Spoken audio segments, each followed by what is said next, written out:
Au nom du Père et du Fils et du Saint-Esprit. Amen. J'ai un Dieu puissant là-haut. Quand je crie, il entend ma voix.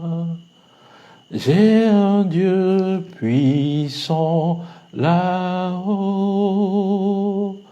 Quand je crie, il entend ma voix. Évangile de Jésus-Christ selon saint Matthieu. En ce temps-là, tandis que Jésus parlait aux disciples de Jean-Baptiste, voilà qu'un notable s'approcha.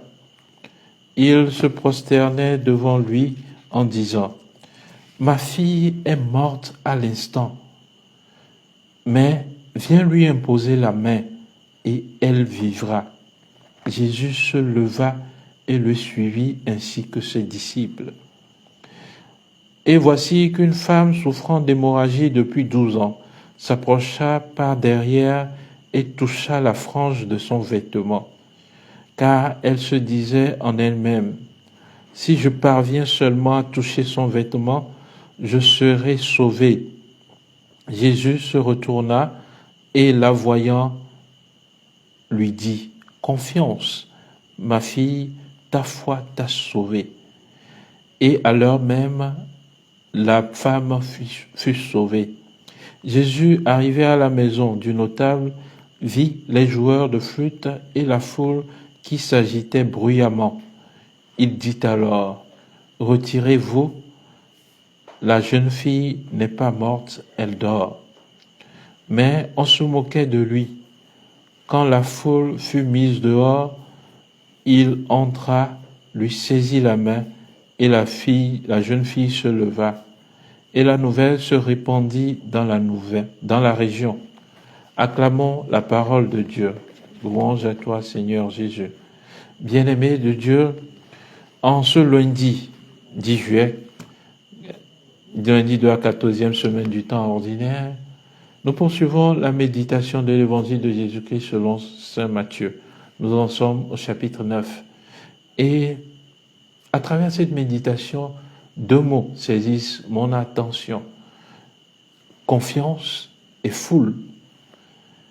Dans la demande du papa de la fille du notable qui vient à Jésus, il dit à Jésus clairement : « Ma fille est morte à l'instant. » Clairement, il a constaté la mort de sa fille. Mais il supplie Jésus : « Viens lui imposer la main et elle vivra. » Ce notable avait une ferme conviction, une ferme confiance dans l'action de Jésus dans sa vie. Il savait que par Jésus, sa fille pourrait revivre. Et Jésus, à l'instant, se leva et suivit cet homme ainsi que ses disciples. Bien-aimés, quelle confiance nous avons en Jésus. Cette même confiance, Jésus nous la rappelle lorsqu'il guérit cette femme qui souffrait d'hémorragie depuis 12 ans. Jésus allait pour un autre miracle, mais lorsqu'il a rencontré cette femme, il a attendu et a discuté avec cette femme. Il a produit le miracle par cette femme. Nous voyons aussi en ce moment la foi de la femme. Dans d'autres évangiles, dans les évangiles synoptiques, on dit que la foule empêchait cette femme d'arriver à Jésus. Alors elle se disait, si elle arrivait à toucher simplement la frange de son manteau, elle serait guérie. Qu'est-ce qui représente pour moi aujourd'hui la foule? Que disent les gens et qui m'empêche de rencontrer véritablement Jésus? Est-ce que je me cantonne à ce que disent les autres, la foule qui m'entoure? Est-ce que je me cantonne aux candidats? Est-ce que je me cantonne à l'opinion sur moi et que je n'arrive pas à faire le pas vers Jésus? Cette femme a, dans sa démarche de foi, saisi le manteau de Jésus et elle a trouvé guérison. Le troisième élément de la méditation, c'est toujours cette confiance. Jésus est parti, bien que la foule se moquait de lui, il a guéri la fille, il a ressuscité la fille. parce que son père avait confiance en lui.